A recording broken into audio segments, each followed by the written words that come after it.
இறைவன் அனுப்பி வைத்தான் பெண்ணை, இறைவன் அனுப்பி வைத்தான் பெண்ணை, அவன்தான் நம்மை பெற்றெடுத்த அன்னை, அவள்தான் நம்மை பெற்றெடுத்த அன்னை. இறைவன் மகளிர் மீது வைத்தான் மகத்தான நம்பிக்கையை, இறைவன் மகளிர் மீது வைத்தான் மகத்தான நம்பிக்கையை. அதனால்தான் அனைத்திற்கும் பெண்ணே முதலிடம், அதனால்தான் அனைத்திற்கும் பெண்ணே முதலிடம். அழகு என்றால் பெண், பெண் என்றால் அழகு, அழகு என்றால் பெண், பெண் என்றால் அழகு. பேதை, பெரும்பை, மங்கை, மடந்தை, அறிவை, தெரிவை, பேரிளம்பெண், அனைத்திலும் அழகு நிரம்பியுள்ளது, அனைத்திலும் அழகு நிரம்பியுள்ளது. மங்கையராய் பிறப்பதற்கே நல்ல மாதவம் செய்திடல் வேண்டும் அம்மா, மங்கையராய் பிறப்பதற்கே நல்ல மாதவம் செய்திட வேண்டும் அம்மா.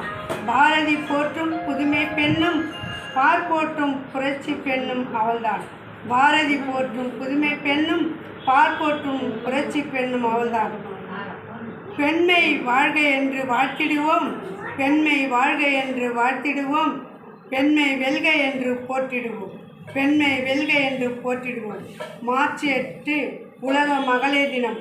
அனைவருக்கும் என் இனிய மகளிர் தின நல்வாழ்த்து. வாழ்ப்பளித்தாருக்கு நல்ல நன்றி தெரிவிக்கிறேன்.